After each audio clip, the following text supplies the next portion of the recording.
saya terpandang di dinding nak ke dapur saya, ada satu sosok rambut panjang, mata hitam, dia tengah intai saya.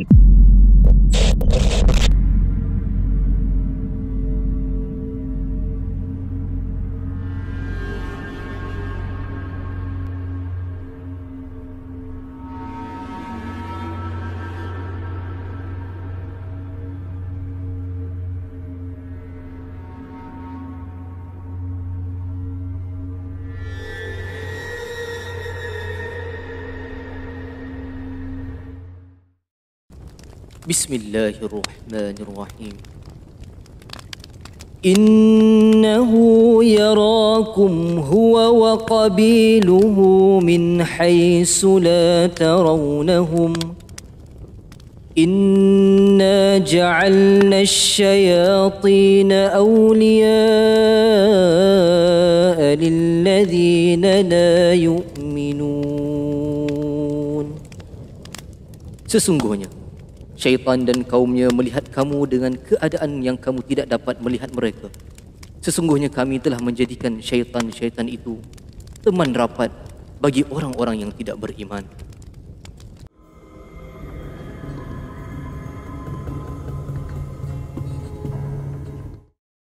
So, pengalaman yang seterusnya, pengalaman apa lagi ada?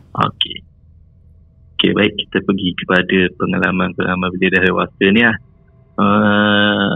Dekat Semenanjung, bila di luar contoh luar daripada sekolah tak banyak berlaku, tapi saya datang sini memang banyak berlaku. Okay, saya cerita dekat Semenanjung dulu. Satu pengalaman yang mana saya tak boleh lupakan sampai sekarang, yang mana apabila saya first beli motor pada tahun 2022 kot, lepas saya bekerja sebagai guru di sekolah swasta di Bangi lah. Saya beli motor. Bila dah beli motor, first je beli motor, esok tu dah puasa. Saya dapat motor sebelum puasa lah kiranya. So saya cuba belajar motor yang clutch, yang ada clutch, dan motor yang naked bike. Kalau kita tahu bawah daripada superbike lah. Motor tu lah saya ulang sampai sekarang ada motor tu. Nak raya, saya plan buat apa, naik bas. Kalau naik bas mungkin jam teruk, baik aku naik motor je. Saya pun naik motor. Naik motor, first balik kampung daripada Bangi ke Kelantan dengan motor sahaja, lebih kurang 7 jam tanpa jam masa raya tu. Itu pengalaman saya first. Settle, tak ada apa. Dan yang kali kedua tu yang menjadi masalah apabila saya balik motor, naik motor daripada Bangi ke Kelantan pada waktu selepas saya habis kerja, iaitu pukul 5.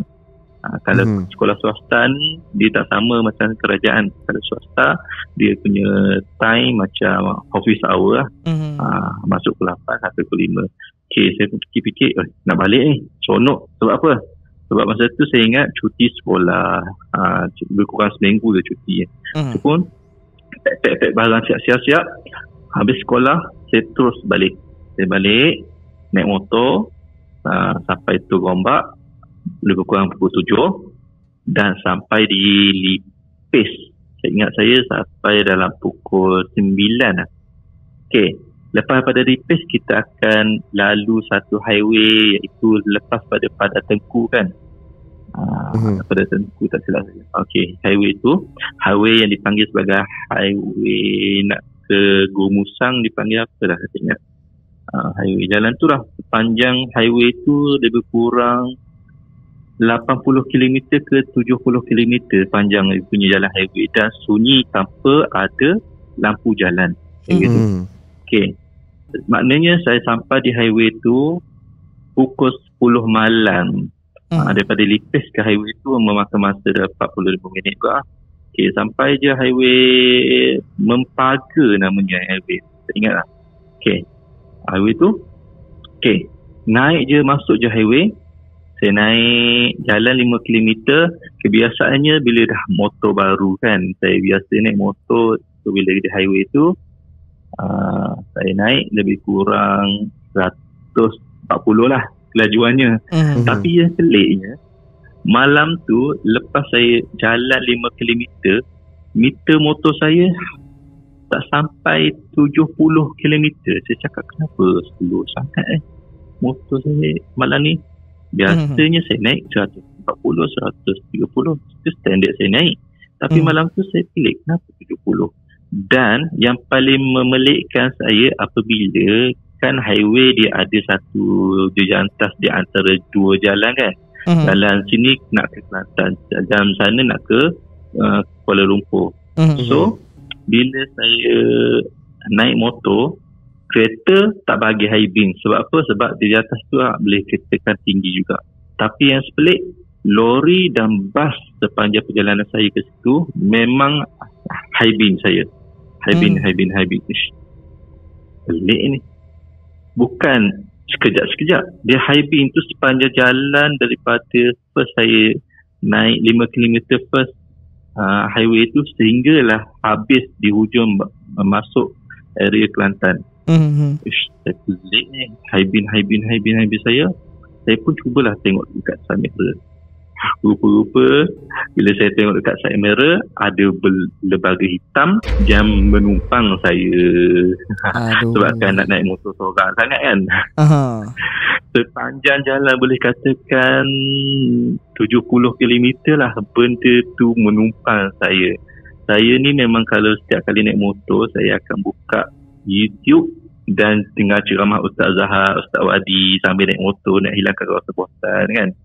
So bila saya tengok side mirror tak apalah, pusing lah side mirror tu, pusing kan, bagi tak nampak belakang. Lepas tu saya teruskan kuatkan dia punya volume untuk Azhar terus. Okay, layan je. Okay, sadar hati apa benda lah menumpang saya.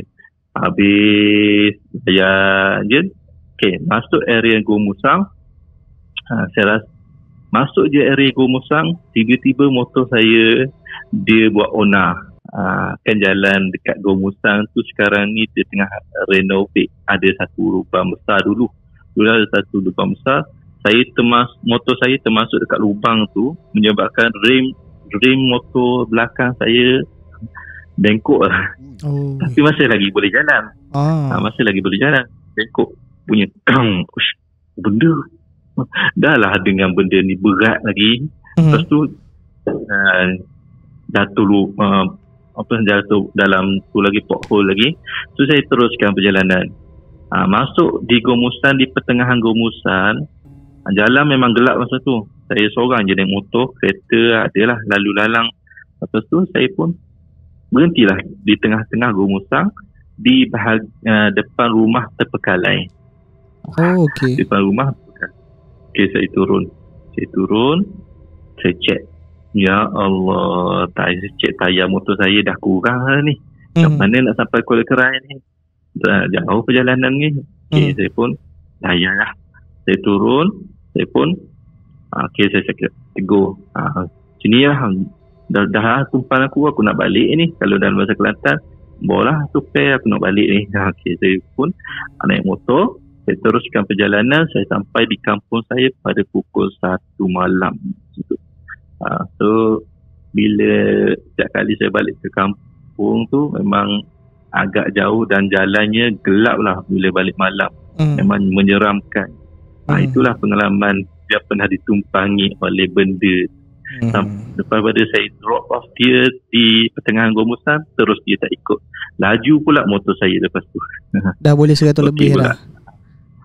Lepas 100 lebih lah. Itulah pengalaman tu. Okay. Bahaya tu, menunggang tapi rim dah bengkok. Macam mana boleh 100 lebih? Jalan je. Esok terus di Pamangin tu.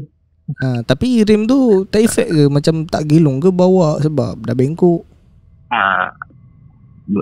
Memang dia efek juga. Rasa macam berat apa. Layan je lah sebab apa. Biasa 40 kan, disebabkan rem bengkok naik 100 pun okey lah, asalkan boleh jalan. Target kita nak sampai ke kampung je. Okey. Lepas tu tukar sport rim tak? Tak ada sebab pergi ke kedai tayar motor, dia cakap okey ni, boleh ni. Dia pun cukup pam motor, okey boleh. Alhamdulillah, jimat duit. Okay, dia kata lulus okey lah, tak payahlah kan tukar. Betul. Okay, so lembaga hitam yang kata menumpang tu tak sure lah benda apa. Tapi saya nampak macam berbulu lah. Berbulu tapi bila kita dah tengok daripada sekarang ni, mungkin boleh kata kita tafsirkan hantu raya lah, dia tumpang raya. Okay. Itulah pengalamannya. First ride motor, dapat motor balik dari kampung, nak balik sangat malam-malam, kenalah diuji lah. So sepanjang yang motor tu slow, berapa anggaran masa benda tu tumpang? Boleh katakan kalau panjang berkurang, saya rasa perjalanan tu highway daripada Likas ke Kelantan ke Gomusang. Biasa highway tu dia ambil masa dalam 45 minit, which is kita naik kereta 100 ke atas dia punya mileage. Kalau dengan motor mungkin saya boleh capai dalam 40 minit lah perjalanan. Tapi sepanjang jalan highway 40 minit itulah benda tu menumpang saya. Saya bawa aja dia. Lala saya drop dia dekat tempat tak apa-apa tengah-tengah Gomusang. Okay, so 40 minit tu memang kereta lalu-lalang semua high beam. Kereta tak high beam sebab je atas dia tinggi. Lori so lah. Yang high beam adalah pas dengan lori. Itu yang pelik tu. Dia high beam dah lah. High beam bukan biasa kan kan biasa high beam dia high beam bila kita ada apa-apa contohnya kereta pasang lampu besar ke bertembur dengan lampu besar, dia high beam lama kan. Tapi bas dengan lori ni dia high beam pelik cepat tu. Saya pun pelik lah. Bukan satu dua, hampir semua high beam. Betul lah. So yelah kan, tips pemotor kan macam biasa, bila kita naik waktu malam, seat belakang tu jangan dibiarkan kosong. Undur sikit. Undur sikit. Biar orang kata sakai duduk belakang tak apa. Tapi dia kata maksimumkan space yang ada. Side mirror tolak depan. Ke belakang sikit duduk ke belakang. Dia rasa sempit. Kalau dia nak tumpang, dia tumpang kat tayar. Jangan tumpang kat belakang kita. Alright.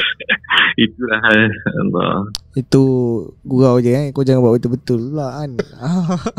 Kelakar pula orang tengok. Alright. So ada cerita lagi ke yang nak disampaikan? Okay. Untuk pengalaman seterusnya, iaitu pengalaman di kampung. Di kampung Kuala Kerai, yang mana satu malam rasanya tahun ni juga berlaku benda tu. Awal-awal tahun. Yang mana lepas ni saya cerita yang dekat rumah saya kena baru je balik kampung hari tu, saya kena tegur lah katanya. Okay, saya cerita yang ni dulu lah, yang kena tegur. Saya balik kampung cuti sekolah ni disebabkan adik saya kahwin. Adik saya kahwin, iaitu adik tiri lah mak saya. Arwah ayah saya dah meninggal. Dia buat rumah dekat kampung, dekat rumah pak saudara saya, Kuala Kerai. Lepas pada tu ayah saya meninggal selepas buat rumah. So mak saya duduk sorangan lebih kurang 2 tahun. Dan mak saya berkahwin dengan ayah tiri saya barulah yang sekarang ni. So yang kahwin baru ni adalah anak ayah tiri saya lah, kiranya adik tiri saya lah yang kahwin baru ni. Okay. Kalau kita tengok dekat TikTok baru ni, yang boleh katakan viral jugalah, adik saya kahwin dalam keadaan blackout di masjid. Ada. Ada kan? Ada yang blackout di masjid. Itu adik saya kahwin. Video. Okay. Masa tu boleh katakan 3 buah kampung yang blackout. Saya tak tahu kenapa yang 3 buah kampung blackout tu secara serentak, dan ada apinya secara serentak juga. Okay. Lepas daripada dia akad nikah, agak lewat juga sebenarnya akad nikah dia orang tu. Lebih kurang pukul 10 tu baru habis akad nikah. Saya pun rasa dah lambat. Yalah, balik, maksudnya daripada masjid ke rumah saya lebih dekat lah, boleh katakan 3 minit dah sampai dah. So dia kata nak jadikan cerita malam tu pukul 10 malam dengan gelapnya jalan ke rumah saya memang seram dan scary. Bila rumah saya tu, belakang rumah saya ada rumah terbengkalai. Depan rumah saya tu ada rumah terbengkalai disebabkan dulu ada nenek dipanggil mak berih dulu, tapi dia dah meninggal. So rumah tu ditinggalkan oleh anak dia, ditinggal kosong je. Tapi sebelah rumah dia tu merupakan rumah terbengkalai juga, dan di bawah rumah tu ada bunsun. Dah tahu mengenai bunsun kan? Okey, apa tu? Bunsun tu bunsun tu dia macam bunsun. Ada 2 bunsun di bawah rumah yang terbengkalai tu. Kalau kita tengok, kalau kita gerak daripada masjid ke rumah saya bahagian kanan, rumah yang terbengkalai 2 tu di bahagian kiri. Okey. Nak jadikan cerita malam tu, sebelum saya sampai ke rumah, saya tengok dekat rumah tu. Ish. Lama sangat rumah ni tak ada orang duduk ni. Lalulah dalam keadaan gelap yang bercahayakan lampu motor saja. So saya lalu, tiba-tiba di telinga kanan saya, telinga kiri saya, ada satu suara yang memang saya confirm itu adalah teguran daripada benda yang duduk dekat rumah tu. Dia cakap apa? Dia cakap, "Kapau tengok-tengok." Dengan suara yang kasar, dengan suara yang garau. Dia cakap apa? "Kapau tengok-tengok kau." Gitulah. Kalau dah bahasa bahasa luarnya kata apa pandang-pandang. Tapi dalam suara yang garau dan boleh katakan, saya percayalah benda itulah yang tegur saya, disebabkan saya tengok keadaan rumah dia sahaja yang terbengkalai, yang okey. Yang peliknya, rumah tu walaupun dah lama orang tinggal, dinding dia masih cantik, pintu dia okey. Saya tengok keadaan rumah bersih je. Macam ada orang jagalah benda tu. Macam ada orang jaga secara rumah tu. So, cantik juga rumah ni. Tiba-tiba saya lalu pukul 10 malam tu ditegur oleh benda tu lah. Apa tengok-tengok. Terkejut. Saya pun buat dono. Saya parking motor di bawah di bawah katakan di bawah atap rumah lah, di bawah istilahnya payung lah, macam kenduri kita ada payung lah, kemah kenduri. Okey. Turunkan motor kat situ, saya pun masuk ke rumah. Saya fikir benda tu dalam keadaan rumah masa blackout, 3 kampung blackout masa tu. Saya tanya kawan-kawan saya, jiran-jiran kampung sebelah, ada rumah kau ada api tak? Tak ada. Tapi tiba-tiba benda tu boleh pula dia tegur saya, disebabkan saya tengok rumah tu lama-lama saja dia tegur. Okey, itu cara cerita yang secara light lah, yang baru saja berlaku. Dan ada cerita yang mana di rumah saya dekat Kuala Krai, member-member saya ajak pergi lepak di kampung sebelah. Maksudnya lepak kat rumah dia lah. Rumah dia ada buat gerai kecil. Gerai kecil di rumah dia lah. Okey, saya pun jom, lama tak jumpa ni, kita lepak jom. Okey, kita pun lepak. Okey, daripada kampung saya nak ke kampung dia lebih kurang memakan masa 20 minit, yang mana which is kita kena lalu bukit. Kalau kita nak tahu bukit macam mana, kita pergi ke Hulu Langat. Kan tak ada api, tak ada lampu jalan kan. Macam itulah jalan dia. Dan jalan tu lagi bahaya sebab ada tanah runtuh tepi kiri kanan. Okey. Kalau nak lalu situ, kita kena lalu satu taman rekreasi, iaitu dipanggil Sungai Lata Berangin. Dekat Kuala Krai, dekat Kelantan, famous dengan Lata Berangin. So lalu situ jalan tu. Okey. First sampai, kita lepak, borak. Balik pukul 12. Tiba-tiba ada member saya ajak, jom kita pergi McCarran. Tak boleh ni, dah lambat ni. Alah, biasalah lalu jalan biasa tu, tak ada apa benda tu, bukan macam Bila dia sebut benda tu, terus apa orang kata, saya rasa tak sedap hati ni.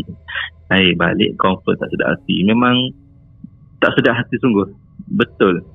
Saya balik daripada kampung sebelah ke kampung saya lebih kurang 20 minit. Lalu jalan sama yang berbukit.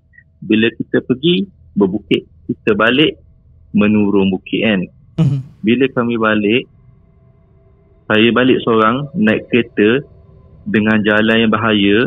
Kalau berdasarkan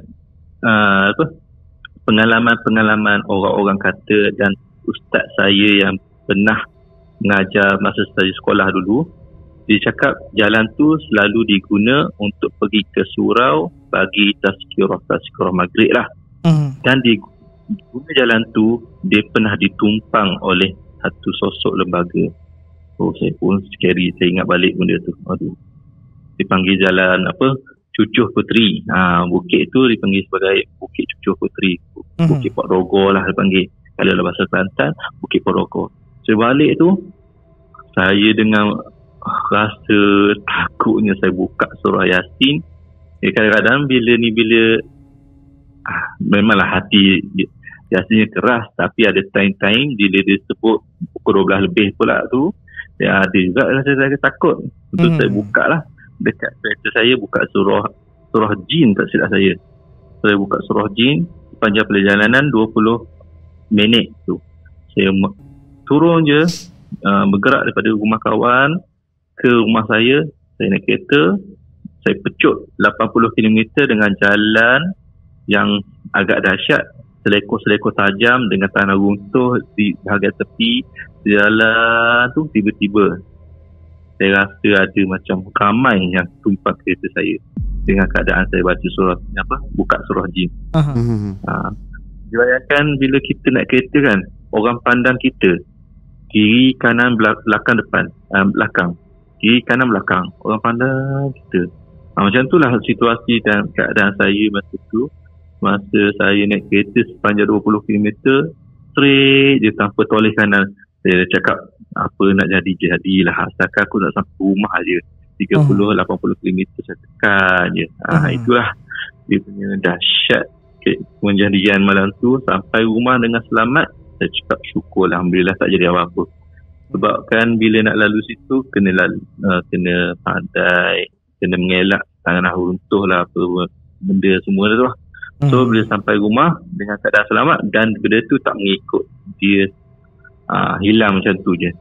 So memang masa tu saya pucat. Okey, takut sangat tu. Tapi tak ada nampak lah apa-apa yang menumpang ke yang merhati, tak ada lah. Dia nampak tu macam ada sosok kiri belakang penuh. Macam ada sosok. Dia macam perhatikan saya. Saya nampak hitam. Macam tu, saya nampak hitam je. Lepas tu alihkan sisi cermin pandang belakang tu, saya alihkan. So saya terus speed lah. Memang tak fikir apa dah masa tu. Dengan keadaan seorang pukul 12 lebih malam, tekan 80 meter minyak. Tu. Suka betul jalan malam-malam dekat kawasan-kawasan yang seram, tak ada orang.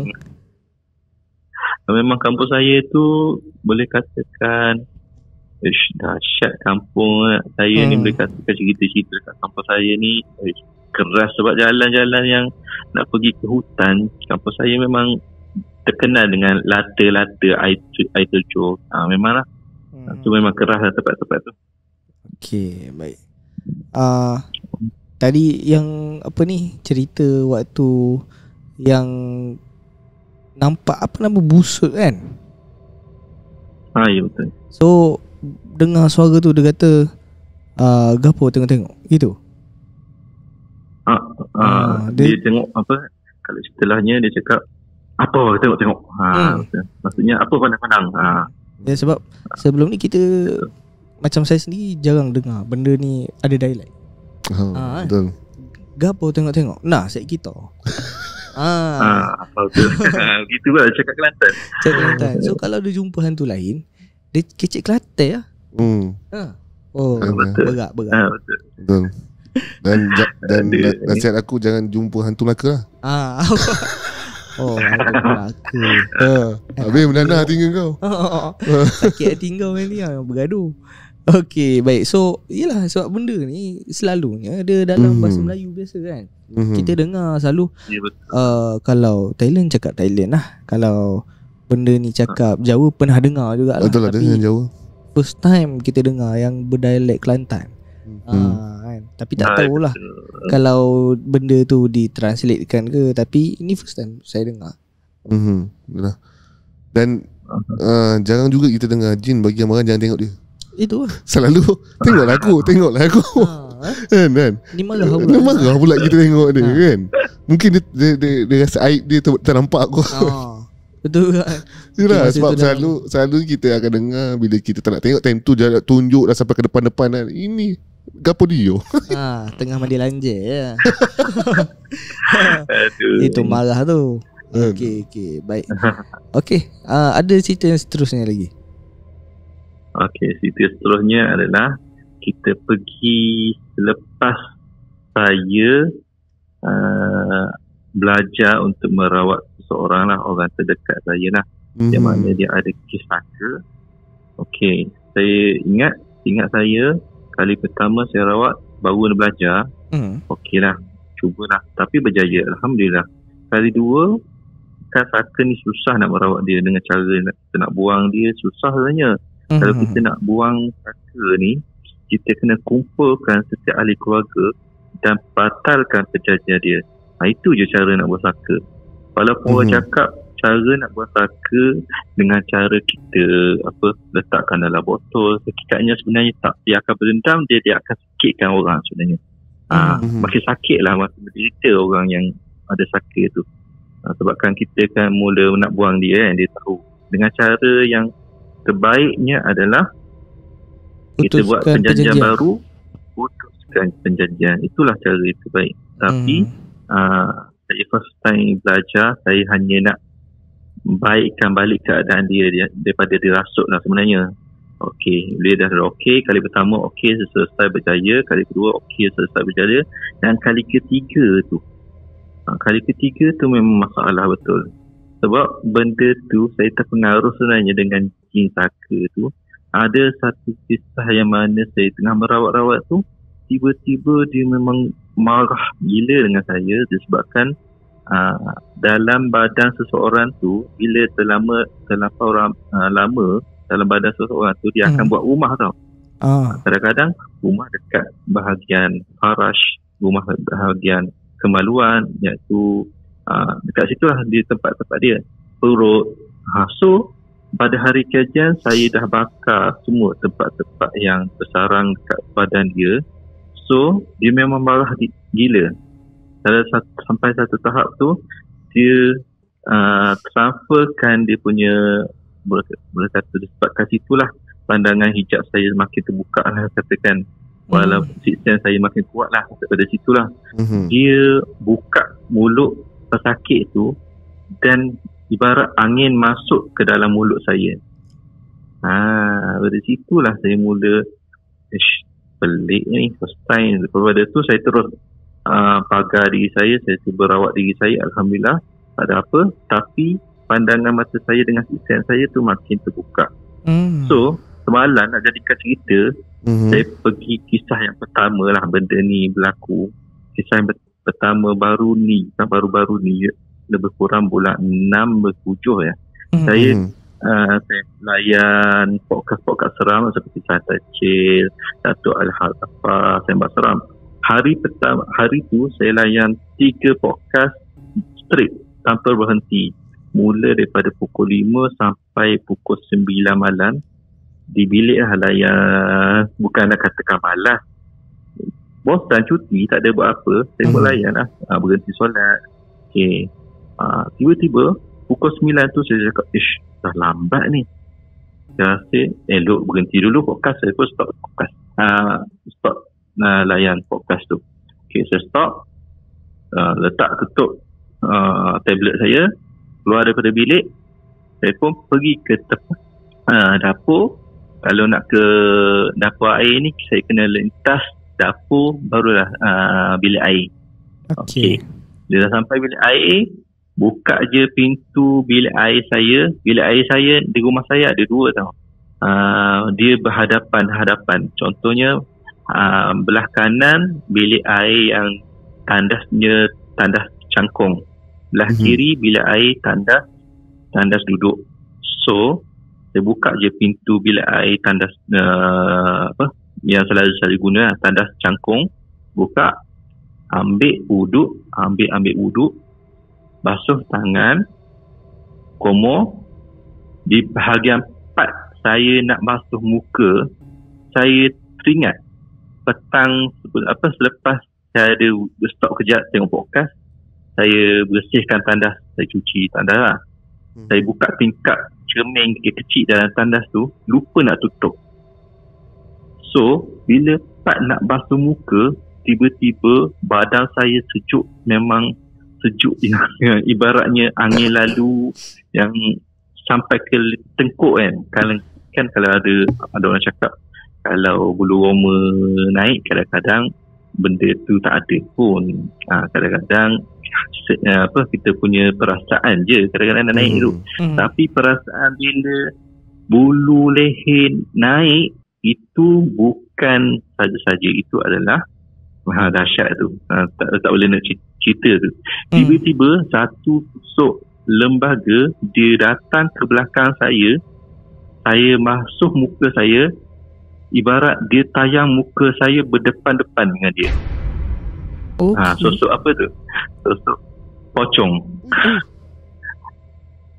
Pocong. Kali ni bukan tutup muka kali ni sosok tu dia tayang muka dia. Berdepan dengan saya nampak. Depan-depan. Kali ni gangguan ni. Depan-depan. Dia duduk belakang, tapi ibaratnya dia tengok kita berdepan macam tu. Kita orang duduk depan kita cuba jengah dengan kita bongkokkan badan kan, tak tengok depan macam tu lah saya. Saya tengok, saya macam malam ni gangguan ni, saya layan lah.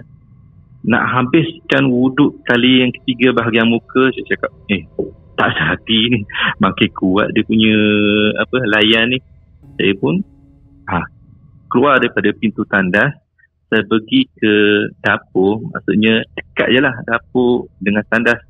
Saya habiskan, siapkan wuduk saya di bahagian tinggi. Saya lawan dia.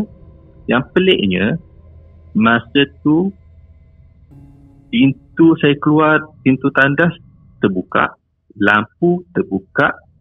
Tiba-tiba saya pergi balik ke tandas tadi, lampu tertutup, pintu tertutup. Saya cuba lawan dengan silat, saya buka sikit, silat baca-baca sikit, cuba scan dia, dah tak ada dah. Itu yang menjadi dahsyat gangguan malam ni. So saya pun cuba gagahkan diri saya untuk lawan lah. Kalau kita tengok wajah dan sosok tu, yang pocong tu, muka dia, mata hitam seperti mana, semua putih, lepas tu ada titik hitam. Mata putih, titik hitam, muka hitam, terbakar semua.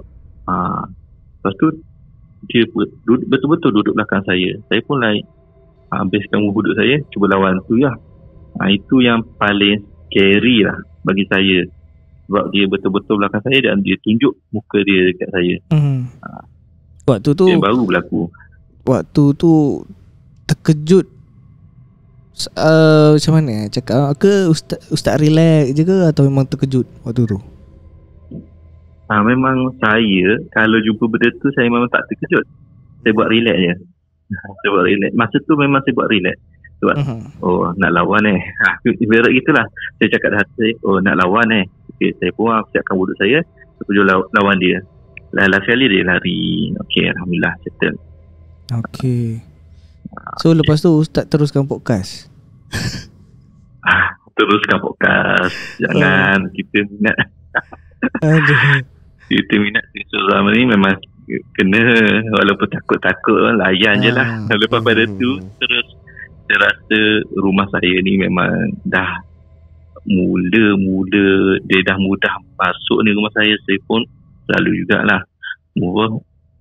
Walaupun kita tak baca Quran, kita baca setiap malam lepas maghrib kita baca. Cumanya untuk menghidupkan lagi bagi roh pada rumah kita kena buka TV lah. Buka TV, buka Al-Quran, bagi untuk benda tu tak masuk tapi yang peliknya, ada kejadian yang baru berlaku semalam. Saya ni dah lama tak woke up, maksudnya tak bersenam. Saya bersenam lah pukul 11 malam. Semalam baru berlaku. Okay, semalam saya woke up tengah jumping rope kita main lompat-lompat kali tu. Tiba-tiba tengah rehat, dapur yang dekat rumah saya tu lampu tertutup. Dekat ruang tamu saya buka untuk bersenam. Bersenam. Okey, tiba-tiba saya rehat, saya letak jumping rope dekat atas meja. Saya terpandang di dinding nak ke dapur saya, ada satu sosok rambut panjang, mata hitam, dia tengah intai saya. Saya tengok dia lari. Saya tengok dia lari. Maksudnya ibaratnya kita dekat pintu, kita keluarkan kepala kita. Macam tu lah yang berlaku semalam. Okay, lepas tu saya nak lawan aku ni. Saya cakap macam tu lah, jom kita lawan. Saya pun pergi ke dapur. Pijak je dapur, perasaan saya sama macam saya jumpa dengan entiti yang dalam tandas tu. Meremang satu badan, kepala dah naik. Nak lawan Saya buka lampu dapur. Masa tu walaupun kita buka lampu, dia ada lagi. Saya baca apa? Saya baca satu petua lah untuk orang pendengar podcast. Setiap kali berlaku gangguan macam ni, kita cuba baca amal satu ayat yang mana bukan ayat Quran. Dia adalah satu ayat perjanjian Nabi Sulaiman dengan syaitan. Ayat itu berbunyi, "Unasyurukum bi ahadillazi akhadhahu alaikum Sulaiman an takhruju wa tarhalu min baitina. Unasyurukum Allah an takhruju wa la tu'zu ahada wa tarhalu min baitina." Itulah ayat yang saya baca. Bila baca, hilang terus benda tu. Kalau rumah-rumah siapa yang ada gangguan, cuba baca ayat tu. InsyaAllah buat sekali sehari, insyaAllah benda tu takkan berani dah muncul. Itulah pengalaman masa tu. Yang tu termasuk malam dalam berlaku, saya terus baca. Tu termasuk dalam ayat ruqyah lah betul, ayat ruqyah itu termasuk. Okey, jadi penampakan yang Ustaz nampak ni, Ustaz tahu ke benda ni sebenarnya datang dari mana? Lepas tu kenapa kerap ganggu Ustaz? Okey, saya rasa first, penampakan sebenarnya datang daripada luar lah. Sebab saya lupa nak tutup tingkap yang pocong tu, lupa nak tutup tingkap. So dia boleh masuk pada waktu malam. Yang kedua ni pula semalam, sebabnya semalam saya pergi berjalan-jalan. So saya balik lepas pada waktu maghrib. Saya masuk ke rumah, saya bagi salam semua. Bila saya bagi salam masuk rumah, terdetik dah hati saya, kena ke malam ni. Betul. Bila saya cakap macam tu, confirm lah kena. Sebab benda tu bukan kita yang kita rasa saja-saja. Bila kita kata istin sixth ni, bila cakap kena, memang kena sungguh. Itulah memang. Okey. Ke benda-benda ni bukanlah datang disebabkan Ustaz ada merawat sebelum ni, bantu merawat, jadi benda ni mungkin tak puas hati ke, dia serang Ustaz? Bukanlah tak ada. Sebabkan benda-benda ni daripada luar sebenarnya. Dia saja nak test nak jaga awak sangat kan. Saya test sikit. Ujian perawat ya, boleh katakan. Okey. Yelah, ujian perawat ni dia macam-macam jenis kan. Kadang nak test kita. Kita pun yelah, kata perawat takkan takut dengan aku kan. Macam tu lah cara. Ya, betul. Macam Ustaz sekarang masih single ke dah berkeluarga? Saya dah berkahwin dengan dengan digunakan cahaya mata lah. Seorang anak perempuan, yang mana isteri saya pun seorang guru di Sarawak ni. Saya datang Sarawak disebabkan dia lah. Minta tukar sana. Minta posting sana. Ya betul. Ya betul. Okey, baik. Jadi okey lah waktu penceritaan ni family ada di rumah lah. Masa ni ada kat rumah, cuma dia duduk dalam bilik. Kan pukul 11 dah tidur masing-masing kan. Saya duduk kat luar tengah bersenam lagi, tengah layan je lah. Okey, baik. Tapi tak ada, harap tak adalah ganggu. Yelah, dah berkeluarga ni kan. Faham tak? Okey, baik. Tapi ustaz ni saya tengok ustaz orang yang fit, suka bersenam. Jarang tu. Betul. Nampak kan? Betul. Okey, baik. Ada lagi ke cerita yang nak dikongsikan? Okey, baik. Kita hentikan bahagian luar, kita masuk dalam sekolah pula. Okay. Ini yang special case sebab sekolah ni kita katakan, boleh katakan tempat yang keras lah pada waktu malam. Okay. First saya nak ceritakan di sekolah di Bangi. Saya sekolah di bahagian swasta. Sekolah swasta di Bangi. Sekolah ni saya tak boleh beritahu, nanti terbuka lah aibnya kan. Sekolah ni, yang mana sekolah di Bangi ni yang boleh katakan ada gangguan dan entiti selepas daripada pukul 6 petang. Okey. Macam mana tu? Sebabkan habis sekolah pada pukul 5, which is semua murid kena turun ke dewan untuk menunggu ibu bapa masing-masing ambil pick up balik. Maksudnya apa? Sekolah kami tu di Bangi tu, dia sekolah bukan sekolah yang bentuk sekolah macam sekolah sekarang kan. Sekolah SMK yang ada padang, yang ada bangunan-bangunan. Tapi sekolah saya dulu sekolah berbentuk sekolah kedai. Lepas pada pukul 5, murid-murid yang dalam kelas kena turun ke dewan. Lepas pada tu macam tu lah rutin-rutin seharian. Nak jadikan kita satu hari seperti biasa, sekolah tu sekolah agama. Seperti biasa saya tengah jaga budak ke, saya tak ingat lah tu. Hari tu cikgu lain tengah duty untuk jaga budak rehat dekat dewan. Okey. So saya ringkaskan, dewan itu kita boleh menembusi tangga depan dengan tangga belakang. Biasanya guru akan guna tangga depan. Di dewan sana dia boleh turun ke tangga belakang, yang mana dijadikan tempat tu adalah tempat store, tempat simpanan barang-barang. Okey. Yang mana pekerja-pekerja technician selalu lepak situlah. Okey, nak jadikan cerita, saya nak pergi ke kelas untuk mengajar, saya kena lalu ke dewan tu dulu lah untuk shortcut ke kelas saya. Saya lalu, masa tu budak tengah tak silap tengah makan kot. Okey, tengah makan.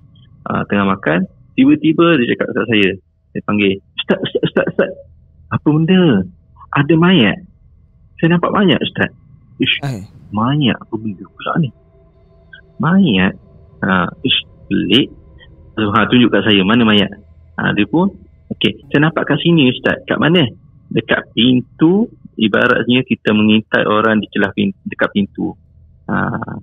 Intai kat situ lah. Lepas tu budak tengok, pocong rupanya. Okey, saya pun layan lah. Ustaz nampak? Layan. Nanti saya ceritakan. Okey, saya pun pergi ke bahagian yang saya cakap tangga kedua tu kan. Saya pergi bahagian yang tempat yang mana tempat simpanan store ada barang-barang kat situ. Saya cuba turun. Makin saya step by step untuk turun di tangga tu, saya rasa ibaratnya satu energi yang menekan dada saya. Makin kuat. Dan saya masa tu saya tak ada kebolehan untuk nampak dengan jelas lagi lah. Saya makin turun makin kuat. Tak boleh ni. Saya baca ayat kursi, Allahu la ilaha macam tu. Rupa-rupanya bukan seekor benda tu. Saya tahu seekor ada pocong. Lepas tu seekor lagi ada hantu macam Pontianak. Seekor lagi ada macam hantu raya lah. Which is 3 ekor yang energi dia kuat. Saya cuba lawan tak boleh. Saya cakap, okey, jom kita naik kelas. Sebab ada budak sekali dia ikut belakang, saya tak takut jadi apa-apa dengan budak tu. Saya cakap, jom naik kelas dah hiraukan apa ya.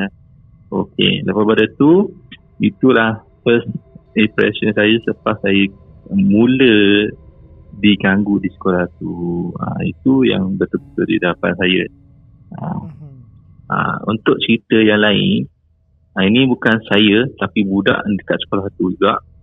Pada petang dia tak dengar, kan dia cakap pukul 5 turun ke dewan, tapi budak ni kadang-kadang dia nakal. Budak sekolah rendah biasa dah kan, kadang-kadang berlari duduk ni sana.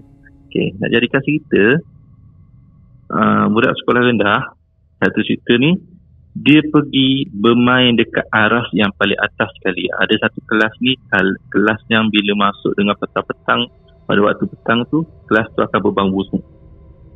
Macam bangkai. Okey, saya pun buat lono tak layan lah. Okey, budak ni dia masuk ke kelas tersebut, dia ada nampak satu susuk yang mana rambut terjurai dekat bawah, kaki dekat atas, baju putih. Dia pun turun, menjerit turun ke bilik guru. Saya masa tu ada bilik guru. Dia cerita, Ustaz, kami nampak macam ada nenek, ada hantu, rambut terjurai ke bawah, kaki ke atas. Ush, dia macam kau ni. Macam tu lah. Biasalah kita takkan nak kata budak tipu kan. Budak ni tak pandai nak mepuk sangat. Okay, saya pun layan je lah. Okay, itulah antara kes-kes yang berat lah dekat sekolah tu. Dan benda tu jadi tadi pukul berapa? Lepas pada pukul 5 tak salah. Biasanya tu lepas pada pukul 5. Sebab kalau lepas pukul 5, sekolah tu lepas pukul 5, ibarat kita masuk ke arah-arah yang atas, arah tingkat 4, arah 5, memang gelap. Memang ibaratnya kalau malam lah. Malam. Okey, dia orang habis kelas sampai berapa? 5 lah. Habis kelas biasa pukul 5 lah. 5 tu dah waktu balik Okey, baik. Lepas tu tadi yang Ustaz cerita yang ada budak tu tunjuk kan, ada mayat. Kiranya Ustaz nampak ada benda tu. Ya betul. Saya turun satu step by step. Tadi kan saya cakap ada rasa-rasa sikit kan. Step by step. Masa tu saya buka mata lagi, turun. Tiba-tiba saya nak baca soal kursi tu, Allahu la ilaha kan dia makin menekan dada saya kan. Energi dia kuat kan. Saya cuba pejam mata, saya nampak itu sosok lah depan tu. Bila saya ni macam tu, tutup mata saya akan nampak macam ada entiti. Okey. So kan Ustaz dah nampak ada 3 benda kat situ. Dan ada tak solution yang Ustaz buat atau biar tak payah ganggu? Masa saya pergi tu, dah saya cakap kat budak, okey jom kita naik ke kelas masing-masing. Pergi makan kan. Saya pun buat dono, saya pun tinggalkan dia. Macam tu lah. Maksudnya taklah waktu macam hari selepas tu memang tak adalah macam kena pagar. Ada lagi memang banyak. Lepas tu, lepas daripada kajian tu, ada pihak sekolah dia cuba pagar lah, dia panggil ustaz untuk pagar sekolah tu. Tapi ustaz tu cakap apa? Sebenarnya benda ni kacau disebabkan hubungan antara guru-guru ni semakin renggang. Sebenarnya dia ada yang tak perhatian tu, tak perhatian ni, berdendam, marah, tak suka. So benda tu dia sukalah kacau. Bila hubungan kita makin rendang, daerah kan. Macam tu lah, disebabkan daripada ustaz-ustaz yang memagar, cuba memagar tu bercerita, dipanggil perawat tu bercerita, macam tu lah. Tapi memang nampak lah betul apa yang ustaz tu cakap. Betul, dia cakap memang nampak ada sosok-sosok kat atas, dia cakap. Sampai sekarang tak boleh buang. Okey, tapi ialah benda ni tak suka kan. Apa ni, hubungan baik. Dia suka huru-hara kan, porak-poranda kan. Memang dah tu tugas dia. Dan tak sangka pula kan benda ni terjadi dalam sekolah pada guru-guru. Itulah dia. Betul. Itu saya pun terkejut. Rupanya kan benda ni bukan je kacau. Ya selalu budak-budak kat rumah kan. Sekolah tu biasa memang pelajar. Ini guru-guru. Dan tak sangka dia sengaja untuk gaduh-gaduh kan. So okey lah. Betul, dia laga-laga kan. Bagus juga yang cikgu-cikgu ni dengar. Kan. Good lah. Sekolah tu nak kena dipagarkan, nak dirukiahkan, dibersihkan. Allah alam. Betul. Okay, baik. So kita dah panjang lebar kan. Betul. Dah lama. Rasa banyak cerita-cerita yang menarik yang Ustaz pun dah kongsi. Mungkin apa yang Ustaz boleh simpulkan daripada cerita-cerita yang Ustaz sampaikan ni? Okay. Apa yang saya cuba simpulkan, apa yang saya sampaikan berdasarkan pengalaman hidup saya ni, boleh katakan benda-benda macam ni dia nak perhatian sebenarnya. Bila kita belajar ilmu mengenai perawatan apa semua sebenarnya, semakin kita cuba untuk merawat orang, kita ibarat terkenal di alam dia. So kadang-kadang ada satu kisah dekat sini lah semua, saya cuba untuk tikam dia menggunakan keris yang kita khayal, dan masa sama kan kita bila kita ada ilmu, contohlah bila seseorang tu ada ilmu, dia boleh imajinasikan di tangan dia ada keris dan kita tikam dia. Macam tu lah. Kalau bila kita cuba lawan dia, so benda ni memang bila kita makin minat dan tahu mengenai alam dia, dia semakin kacau kita. Itu ujian orang yang ada dan tahu mengenai ilmu-ilmu ni. Betul. Dah apa yang Ustaz cakap tu betul lah kan. Kita ni bila kita termasuk aku pun kadang-kadang manusia kadang takut juga benda tu, walaupun kita belajar sikit kan. Benda tu kita takut, tapi selagi mana kita yakin, insyaAllah lah. Tapi itulah, nak bermain dengan perasaan tu. Kadang-kadang dia datang, time ni dah kau datang, kita pun goyang dah. Iman pun tu naik imannya. Jadinya itu benda yang lumrah lah kan. Tapi bagi aku, apa yang Ustaz cakap tu, kita kena dengar. Sebab kita sekarang ni pun di zaman fasa fitnah dengan sihir ni semua dah makin berluasa. Jadi kita ni dah start lah kena ambil sikit tahu lah benda-benda macam ni kan.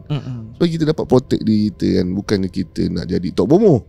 Betul. Tapi untuk satu hari nanti kita tak tahu kita punya anak ke kena sampuk ke kena ludah ke dengan jin, kita tak tahu. Jadi kita adalah asas tu untuk merawat. Tak adalah nanti kita tertipu dengan pelbagai perawat yang ada dekat negara kita atau muka bumi ni. Ya, betul.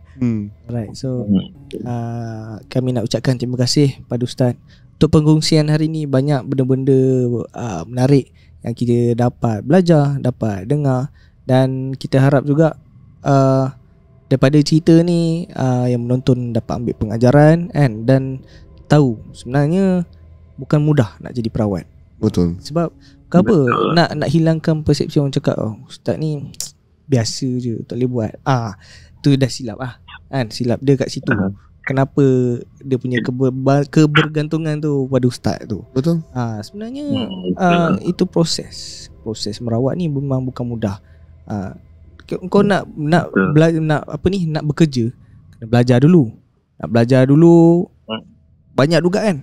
Tak terus pandai. Lepas tu nak dapat kerja tu ada halangan lain lagi. Dia ibaratnya macam tu lah. Untuk merawat ni dia bukan baca-baca settle. Betul. Tak. Banyak juga benda yang dia nak kena cek punca kan, masalah. Macam tu lah. Okay, jadi semoga yang mana sedang menonton dapat ambil iktibar. Sama-sama kita perbetulkan diri, nasihati diri sendiri juga. Dan harapnya Ustaz terus menjadi pendidik yang hebat. Dan kalau nanti insya-Allah balik ke Semenanjung, kita akan jemput Ustaz datang ke studio. Okey, baik. Okey, baik, dan terima kasih juga pada korang yang mana sedang menonton dari awal sampai habis. Jangan lupa like, share dan subscribe. Yang mana dah subscribe, thank you so much. Jumpa di next video. Assalamualaikum. Bye bye.